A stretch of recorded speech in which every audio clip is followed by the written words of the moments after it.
So of course it's 2 degrees or 34 degrees Fahrenheit, so I have it blocking the wind, and then so the heat here where my leg normally is feeling that right here from this motor. Feels good, nice and warm. But in the summer you open that up to cool or not to cool.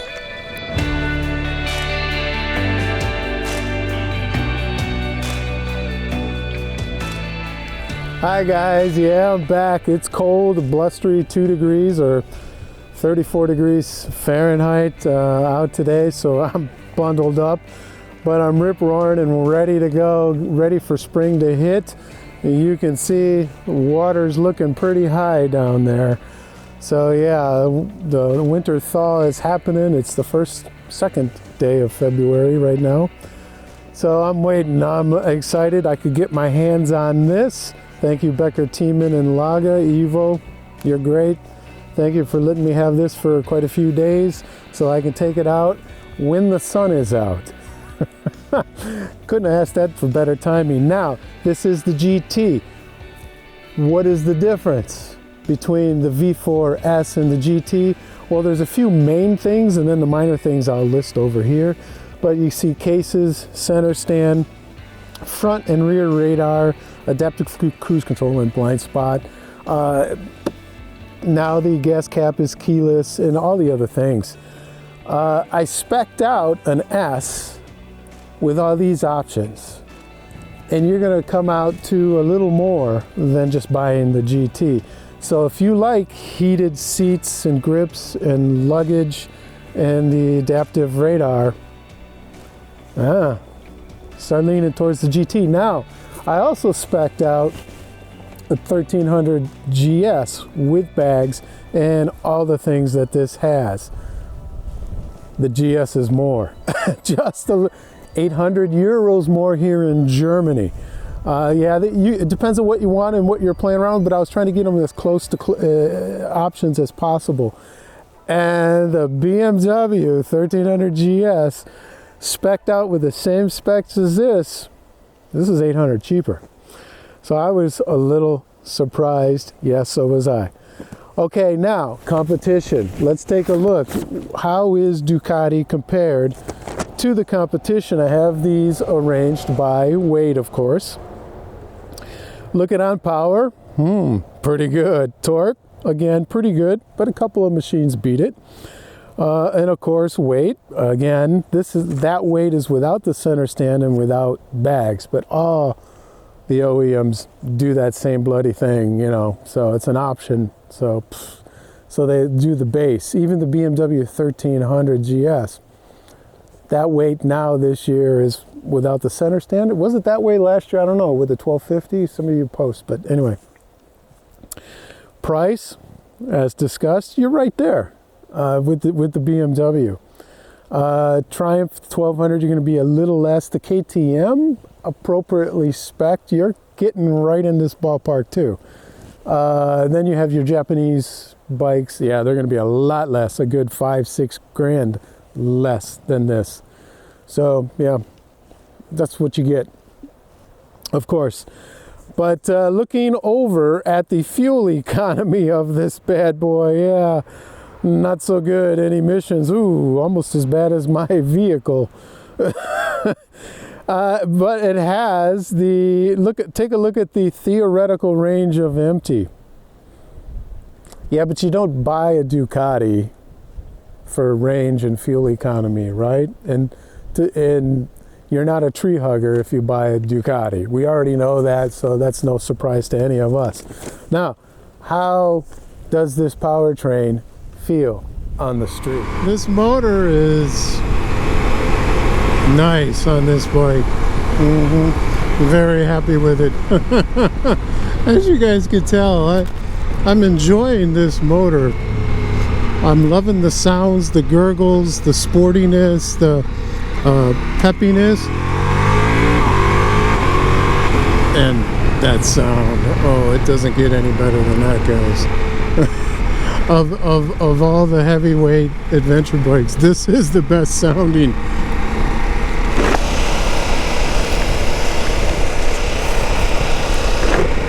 but it should be. This is twin pulse V4 Gran Turismo. Loving it.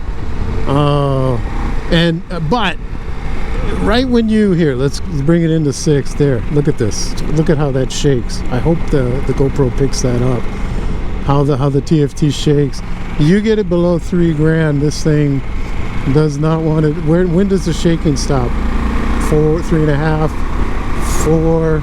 There, now it evens out at 4, 4.5. Oh, now it's loving it at 5. Okay, so yeah, this is a performance machine, guys. This is no ifs, ands, or buts about it here. Let's just bring it up to 6. I have to be careful. This bike is not broken in, so I promised I would be nice. So 5, 6 grand is all I will do on camera. Oh, take strike on camera.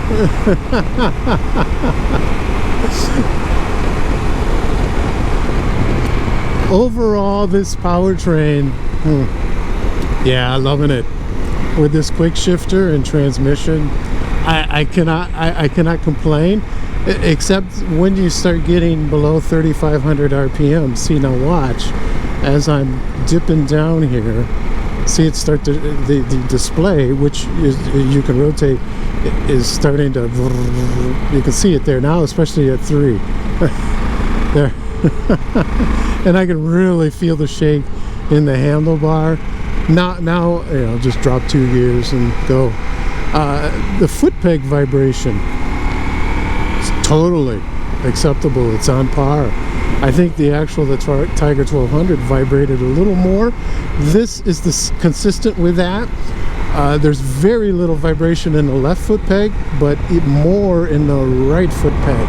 Same as on the Tiger.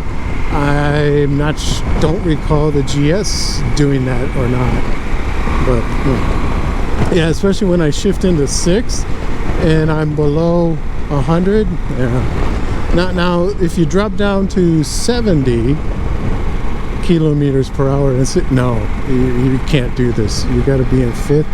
Well, actually in 4th. There we go. So at 70 kilometers per hour, as low a gear as you can, or as high a gear as you can go, is 4th. So once you understand that about this motor, it's okay. You can live with these little idiosyncrasies. Yeah, that's the word. All right, let's take a look and see what this thing will do on the highway, shall we? Okay, that's enough. I promised Evo that I would not abuse this bike because it's being broken in. So 6 grand, I don't want to go above that really. But the wind is obnoxious. Although you can look at the windmills, I'm coming right in. It's coming straight across, and I can really feel it right here. But yeah, it's hitting the top of the helmet here. Here, let me turn the cruise control set. There. Wow, now it's set 125. Good. So now I can talk and maintain a good speed. Highway speed. 125 is what, 77, 78 miles an hour. Oh, there goes a Ford C something, C type. He's hauling, but overall, it is noisy. You can probably hear this wind noise. In fact, I'm not going to do any post-production wind noise removal, so you guys hear what I hear. And it is, but I got this strong crosswind coming right at me here, and I can feel that. Although I am feeling the normal on the forearms, yes. Shoulders, just a little bit over here, more so here, but that's because of the wind. But overall, could I be doing this speed on the highway for hours and hours? Yeah, it's doable with earplugs, you know, because I'm only on the highway for a few kilometers here, so I don't have earplugs in. So that's why I said you guys are hearing what I'm hearing right now. But how is the wind noise and the buffeting here? Like I'm coming up on this semi here. Let's see how the buffeting is as I go by. Oh, see, I'm already catching across right here. Ooh. Okay, a little bit of buffeting there, but for a stock factory windscreen from Ducati on this GT model, I cannot complain. Is the GS 1300 a little better? Perhaps. Triumph? About the same. KTM? I would say equivalent to the KTM on this too. Maybe the KTM's a little bit better on the highway with the screen all the way up in the touring screen. But, what about the Africa Twin? Oh, that's a good question. I have to remember, how was the Twin? Interesting. Yeah, I don't know. It's close. I think this would be a little better than the Africa Twin, to be quite honest with you, with these little winglets here. It's really helping. Let's come up to the fully electronic suspension. Right there, you can see the sky hook, as Ducati calls it. 170 mils of travel here on 330 discs. Those things are freaking huge. Yes, these are the M50s style Limas with, Brembo master cylinder there. Oh, why did this turn on? I don't know. Let me turn that off. And also Brembo master cylinder over there. So I am liking that with the Brembo master cylinder. I am not a fan, guys, of M50s on adventure bikes, and especially style Limas, because they're very high performance brakes and they're made for a little bit lighter machines. But Ducati, you made it work here. I am impressed. I like them. It's very rare when I like Brembo M50s and especially style Limas on a heavyweight adventure bike. Now, a little bit lighter adventure bike, middleweights, I'm a little more tolerant, but this, loving that. Nothing but 2 thumbs up. And you have a 2-piston Brembo down here that you see right there. With this sky hook suspension, and 180 mils of travel down there too on the rear. So, and a 19-inch and a 17 on the rear. So they kept, that was interesting, they kept, instead of like the Rally going to the 17-inch front, they kept the 19-inch front with this GT to give you this full, for lack of a better word, adventure bike experience. And I'm glad you did, Ducati. Thank you for keeping that. Now, how is this suspension on some improvised roads? Now, with this skyhook suspension, everything's loose. Well, loose, right in the middle. It's not high performance or rain and, off-road. It's right in the middle somewhere, touring, auto. You can see what I got it set on there. And with this kind of road, and it's wet, oh no, I'm gonna get this bike dirty. That's a crime, getting a Ducati dirty. But anyway, I am not complaining about this sky hook. It dips a little bit when you give it a little bit of front brake, or an abrupt front brake. It does, but not as bad as the Tiger 1200. That dips even more. I didn't like how much that dipped. The 900 Tiger was better at not dipping than the 1200. This front brake, speaking of front brake, when you get on the front brake, I love it. I am usually not a fan of M50s, and let alone M50s, these are style Limas, on a heavy adventure bike. This I am. Ducati has converted me. I am a fan. Oh, loving that. It grabs right away. Usually Brembo grabs a little later in the pull, like a Hayes or J1 will grab a little sooner, but this grabs right away too, just like them, and I'm surprised. Now the rear, let's try that. Yeah, nobody behind me. Okay, it's long in the push though. It starts grabbing when I have to press down quite farther than I would like. So they have it. I would like to bring this pull back a little bit in the foot brake up a little bit, make that pull a little less. But other than that, no, I cannot complain about these Brembos.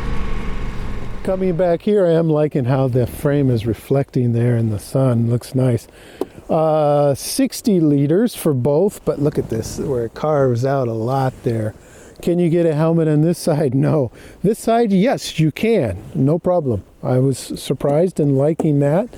840 mils off the ground. You can go all the way down and get the low seat option down to 810 and get the high all the way up to 855. And then they're also 20 mil adjustable from there. And then you can get the suspension lowering kit and go down another 20 mils. So if you get the 810 seat, you go down 10 or 20 mils, you can go down to 790. That's pretty low. Yeah, loving that. Thank you, BMW. Notice I said BMW, because you can do the same on the BMW with the low seat, with the lowering suspension, the variable suspension that adjusts every time you slow down. So yeah, tank filled up, 23 liters. It's not bad, 235 kilos. How does this weight feel in a little village? In town, this thing is so flickable. I'm impressed. Which one's more flickable, this or the new 1300 GS?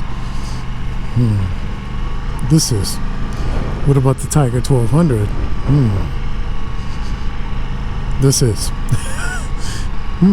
What about the KTM SAS? That's close. This is. I think this is the most flickable heavyweight adventure bike on the market. No problem. And put the windscreen down like that. It looks nice in town. This is a very interesting proposition in the city. Would I have problems commuting across town with this? No, none whatsoever. Zero, nada. 2 thumbs up for the city. No problem. Little village. Coming up to the left controls here, pretty basic. Yes, this has cruise control. These are for your menu options, mode and suspension. Of course, turn signal down here, and you got a little joystick there. Your on-offs and so on. Down there, your high-low beams, and then my favorite button on the handlebar there is the heated grips. 6.5-inch TFT. Yeah, it's okay. It works. No complaints, just like the BMW. This is a little more complicated than the 1300 GS. Well, any BMW 6.5-inch TFT, because they have the wheel over here, and that just makes it so much better. But overall, no complaints. And this windscreen, you can pull it straight up or push it straight down, and you can adjust it incrementally however much. There, you heard it there, however much you want it. And turn the handlebar completely and hold down the ignition key. Keep the turn signal switch on the left. I read too slow. Overall, guys, what is my opinion of this bike? Does this deserve the designation of GT? Yes, it does. It's getting 2 thumbs up. I am liking it better than the one I rode 2 years ago, the first variant, or the first V4 Multistrada. And Ducati have refined it now and made it and put it into a package that is more consumable for us consumers. Would I buy this bike? No, because maybe I should phrase that. Under what conditions would I buy this bike? If I wanted a balls to the walls performance machine in a heavyweight adventure bike, this would be my first option, number one. No problem. No ifs, ands, or buts about it. This thing will out-corner any other heavyweight adventure bike. I don't have any doubts about that. Yeah, it's cold and wet, so I wasn't really pushing it, but I did a little bit in some of the corners, and I was, yeah, very good. Now, what would I compare this to? I would rather get the 1300 GS. That's more comfortable, more relaxed, more sedate than this. This is fun, but let's say you do a 6, 8, 10 hour day on this bike. How would I be then? Yeah, this would get old quickly. That sound, that vibration, the hand vibration in the right wrist and the right foot peg is just a little annoying after a while, in my humble opinion. Some of you younger guys don't have that problem. But overall, guys, yeah, would I buy this? I personally wouldn't, but yeah, it's a performance adventure bike, short and simple. And now that BMW has updated their 1300, this is no longer the most expensive. That is. So this is a bargain. Never thought I'd say Ducati is a bargain. All right, guys, I hope you've enjoyed this video, number 1. And number 2, guys, ride like there's nothing to prove. Take care. Cheers. There. Now, just a normal S22. Does it fit? Oh, it fits! Holy cow, it really fits in there. And then you go like this. How come this thing that's around? Oh, yeah, I don't know. There. Now how do I get it out? There. Huh. So that's how that is, huh? And I have the quad lock, the magnet, so it's nice and flat. I wonder why this does not. Oh, is it? Oh, it did fit. Oh, wow. Now to get it out.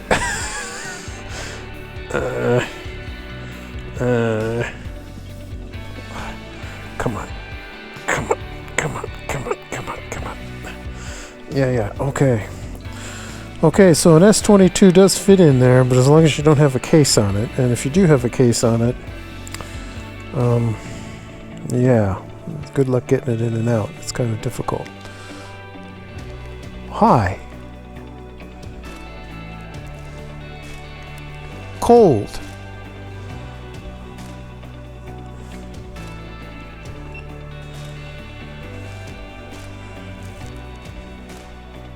Say hi to the guys. Say hi to the guys. I just got back from shooting this. Look at how dirty it is. So there's Cam's bike, and there's my bike. Well, that's not my bike. My other bike is there. Well, my RT is at the dealership where I got this from.